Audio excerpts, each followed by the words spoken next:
This is Shinobi, Academy homie, the one and only MMA, BJJ, Yonogi, Cervical Ninja, got the dojo keys. Home away from home for the notorious and his whole team. Come to train, stay for the ocean breeze. What other gym you know, got its own beach. On the road to reach Mac life status. Fast conditioning on the white mats to be the best.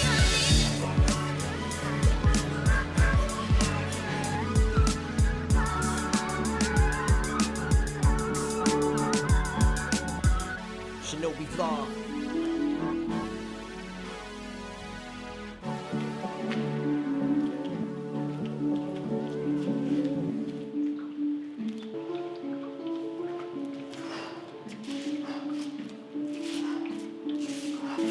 The two trees, they usually live over by the door of the gym, but last night there was a bit of a storm and a lot of rain, so I dragged them out. So they not only got wet, they got a little bit of a shake as well, so they look a little healthier today. Oh, soaking wet. Yeah. They need a little bit of a shake up every now and then.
first training session done. Time to run a few errands. Going a different look today. Pork pie. It's a kind of summery one. It's a rabbit special from the George Street Arcade. Let's see what else we got on. So the jacket. It's a Levi's jacket. It's kind of super stretchy. Levi's shirt.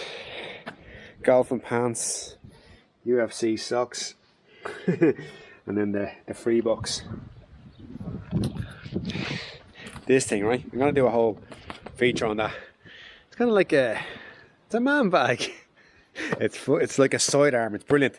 The bag, I'm big into bags, right? So this is a wandered bag, and that's my daily carry. And that basically has opens from the back. Half is camera gear, and the other half is my training gear.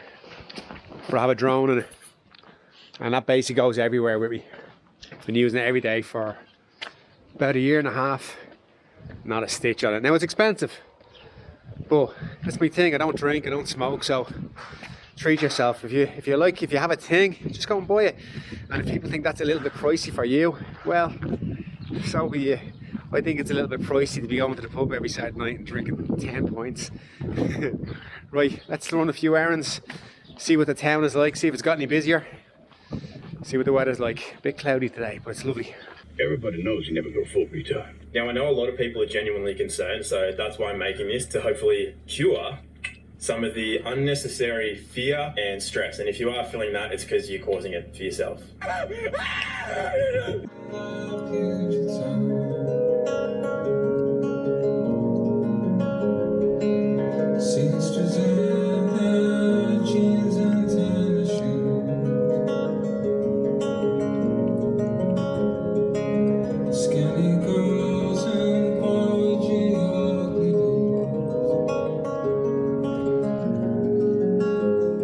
I'm gonna have to change my trousers from one jazzy pair to check them out.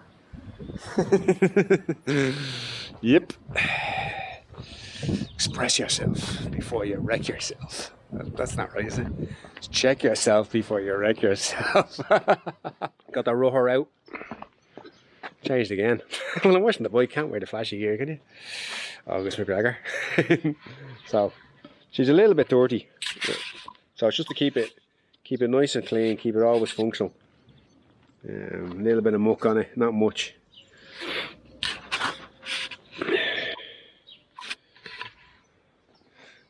Very good reason to wash your bike, especially by hand. Don't be washing it with a power washer. It'll just blast out all the grease that's in the joints and the axles and the brakes. So you don't want to do that. You want to hand wash it. And reason being is, when you're on a bike, it's gone over the road, there's always vibration. And all those vibrations come at certain frequencies, whether it's bumpy or fast bumps. And what you'll get is, you'll get loosen of nuts, you'll get loosen of spokes, you'll get shit like that. So if you don't hand wash it, you won't notice. And then you'll just go out on the bike and something will start falling off the fucking thing and you'll get stuck. So just hand wash your bike, especially the wheels and especially the spokes. Because every now and then you get a loose one. With the mountain bike, definitely. The road bike, keep it clean just because it looks good. But definitely the mountain bike, after every ride, if it's a little bit dirty, wash it.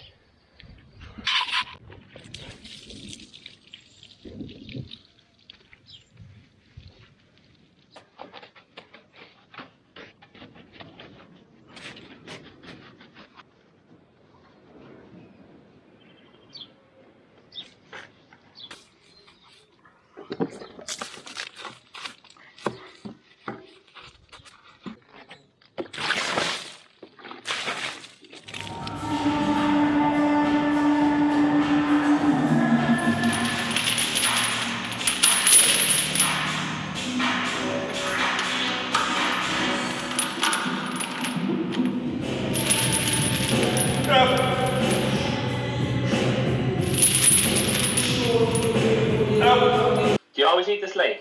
What do you mean late? Are you one of those night owls, are you? No, I'll be in bed now and whenever, but no, just eat after you train. How are we looking? Amazing.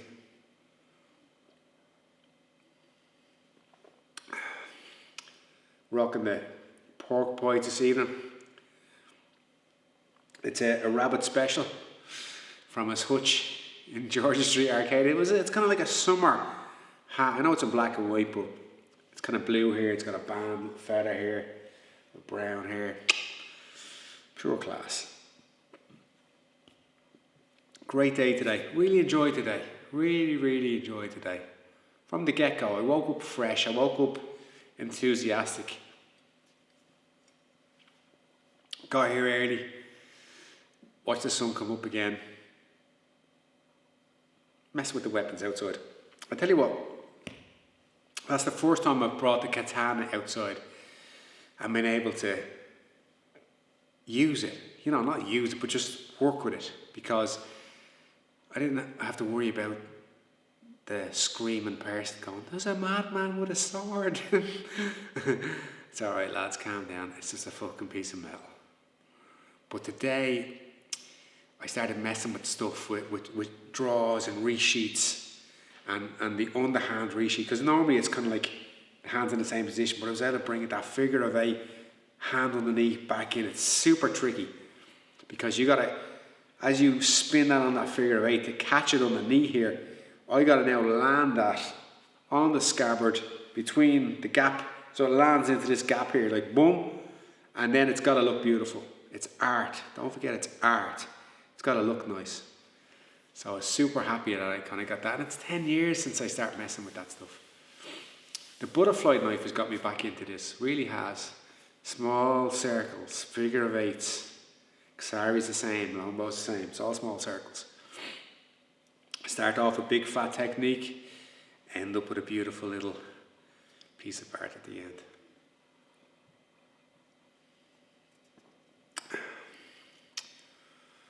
What else did I do today? I did that podcast with Ross. I got a second session in, a little bit of bench. Can't be a bit of a bench if you're a lad, you know what I mean? Bread and butter. If you don't know what to do in a gym and you're a bloke, bench press, chest and arms. Can't go wrong. Tip for the day. Shout outs. Actually, I'll do another shout out on this lad, but I just want to say hello to Pedro, man. Pedro is in Toronto now.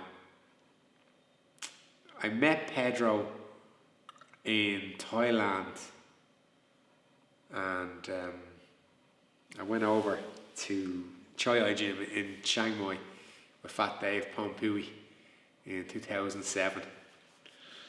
And I knew that in the gym they had jiu-jitsu and they had Muay Thai, because all the gyms at that stage were just Muay Thai. So there was no one doing jiu-jitsu then. I mean, now you've got Tiger, you can go there, you can do CrossFit, and you can do anything you want, right? So it was a different scene then. And there wasn't much information on it. There was MyThailand.com, and that guy had done this little movie called Lana Trilogy, where he'd gone to Lana Gym. It was kind of like a Farang gym, which means a Western gym in Chiang Mai. And I went to Chai Ai, which was kind of like a Thai gym with a few Westerners, but not many. And I met Pedro, and he was my jiu-jitsu coach. He was from Brazil top team. I remember the first day I showed up, I brought a white gi, and it was like he saw me with this gi, and nobody wanted to train jiu-jitsu. It was just me and the gi. You know the Brazilians are mad into gi. And he was like fucking my best new friend. And I showed up with a white gi and a white belt at 6 a.m. and the fucker made me, I dragged myself across the fucking scummy, filthy canvas that dogs used to go in and piss on. And after the fucking colour of my gi, it was horrendous. It was white for about half an hour, and then it just became this grey, dirty. I couldn't get the dirty out, but I left it there in the end. And he was mad for the chocolate milk. In his contract, he had to have chocolate milk.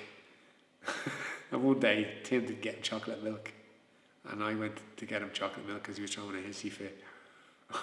And I gave it to him. He was like, "I don't want George. I want Tim's chocolate milk." And actually, Tim used to run the gym, and Tim, I actually bumped into him in Dublin there recently. There was a Muay Thai event on, and he's living in Phuket. And Tim cornered me for my Muay Thai fight there. All he said was, "Just listen to Tim, you'll win." You know, that's what I did, and I won. Anyway, That's better. Special shout out today is Carl McCormick, the Jackal. Carlos the Jackal.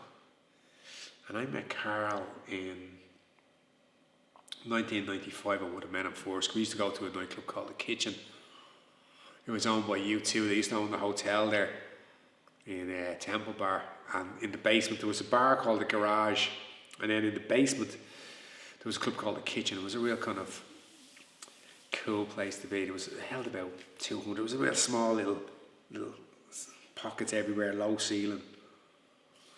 U2 used to come in, the supermodels used to come in. And there was a crew. You could go in there on a Saturday night and know everybody in there. There was just like cycle courier crew that used to go in. They were real like fucking anarchist type cycle courier fixie heads. And Carl used to hang with those boys. And he used to mix with all those boys. He used to have this club called the 1 o'clock club where we'd go onto the dance floor at 1 o'clock and just take our tops off. And because there was so many of us, they used to fucking let us for the last hour. Just a mad bunch of fuckers. Eric with the dreads, and then I met Carl.